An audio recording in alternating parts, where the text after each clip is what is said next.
Hello everyone. Today we are going to discuss the fish algorithm, one of the shortest and the easiest method to find the modular inverse. The significance of the modular inverse is such that in an RSA algorithm, we have to find the modular inverse. For example, let us discuss the problem. Now, we have 117x mod 125 equal to 1. There are the two conditions we have to check. The GCD of both these two numbers should be 1. Then only the fish algorithm will work. Else it will not work.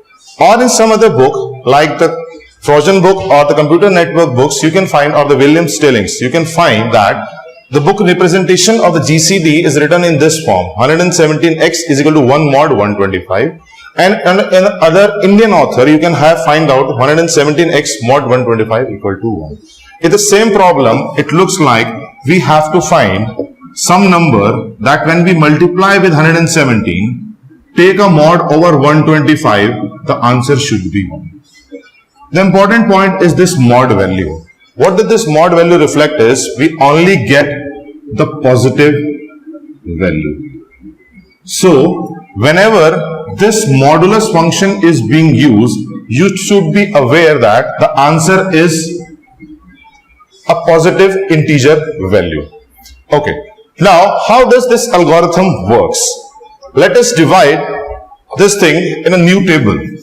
It's an easiest method to find out the algorithm. There are other methods like extended Euclidean method, which took A1, A2, A3, B1, B2, B3 and some other variables. So, approximately the number of the variables in fish algorithm and other methods are very, very less. Only thing to remember is we have to make a chart in such a way. Let us draw a chart like this. Okay. The first thing is we have to put the modulus value in the first column. That is, the modulus is 125. So I put this 125 in this box. That is 125 here. In the next box, we have to put this value, that is 107. Now, how does this fish algorithm works and why we are using this fish algorithm? Okay, this is also work. Okay, fine. So, now the final value of x lies here. And how to traverse this chart or table. Okay. So the first box here, we have to write the quotient. That is the quotient value here. And in the above box, we have to write the remainder. We have to write the remainder. Okay. So let us take this example, solving the further. It's like 125 by 117. It gives you the value of, that is, the answer would be 1 here, and the rest would be 8 here. Clear? So the first box is representing the quotient of this by this, and this box is representing the remainder. So I can write QU here, and I can write RE here. The important step to remember is when to stop. Okay, we have to go further in such a way that the remainder is 1, then this algorithm will stop. So the important point is we have to check this value. Till this point will work.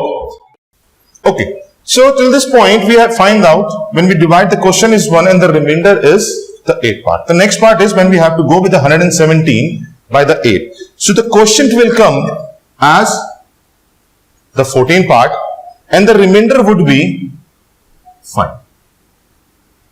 Okay. So the important point is next we have to take these two values.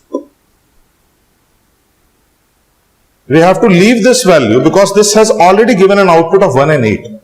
So the next step is 117 and 8. So the next two values would be 8 and 5. So we can have a quotient of 1 and a remainder of 3. Similarly, the next value would be this point. So then we have here 1 and the remainder is 2.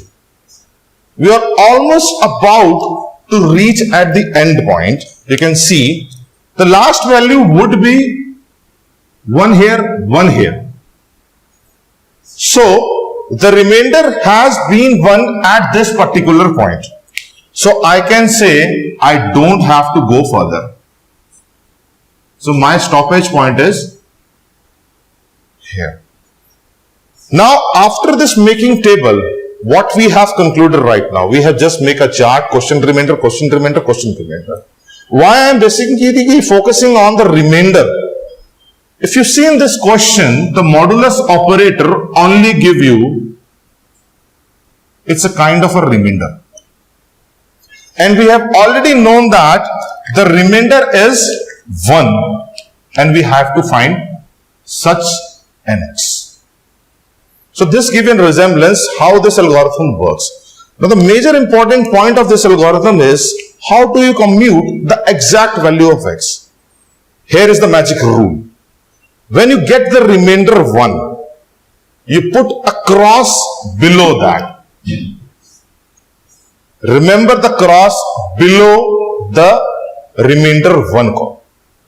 The next column below put a 0 and the next value is 1. So the magic rule, I can say the magic rule of a fish algorithm is x, 0 and 1. If you are able to achieve the right value of x, you are able to achieve the question. So now how do we traverse it? What I have concluded here is this is the final value of x. I can say the plus minus, we will discuss later. What exactly is the plus minus sign means? Okay, let us discuss later. What exactly is this sign? Okay, so the important and the magic part is putting a cross, getting a value 0 and the next value is 1. And here is the exact answer lies. Now the big question arises, how do we go here? This is by the name of the fish algorithm. Like the fish traverse like this, we have to move up and down. So the remembering point is to get this value, we have to multiply these two values, add the previous value and the next value is this. Getting the point? Multiply the above value, add the previous value and you get the next value. So that is 1 into 1 plus 0 will give you, the answer is 1 here. It's easy. When the remainder is 1, put a cross below that 0, the next value is 1. Now the next value would be the above value multiply, the previous value add will give you the next value. And we have to traverse in the same manner. So the 1 into 1 is 1 plus 1 is, we get 2. Now 2 plus 1 is 2 plus 1 is 3. So we have 14 into 3. That is 44. Why 14 into 3 plus 2? 14 plus 13, 3 is, 14 into 3 is 42 plus 2 is 44. Now here is the final part, that is the last value to be done and to be evaluated as an inverse value. That is 1 into 44 plus 3 is the 47. Now I have written the plus minus. You can rewrite it again. It's 47, the plus minus. Now why I have written the plus minus? It's easy to calculate. Either 117 into 47, take a mod over 125 will give you 1. I think so. We can have the calculation part. Let's solve here. That is 117 into the 47, add mod 125. And if you evaluate, this is not equal to 1.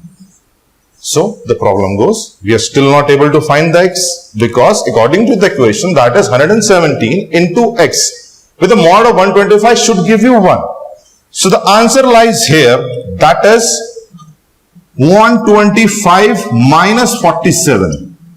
Please remember this point, don't take a minus over 117. You have to take the minus with the mod value, that is 125. So you get the final answer as 78. And if you cross check, that is 117 into 78, take a mod over 125 will give you 1.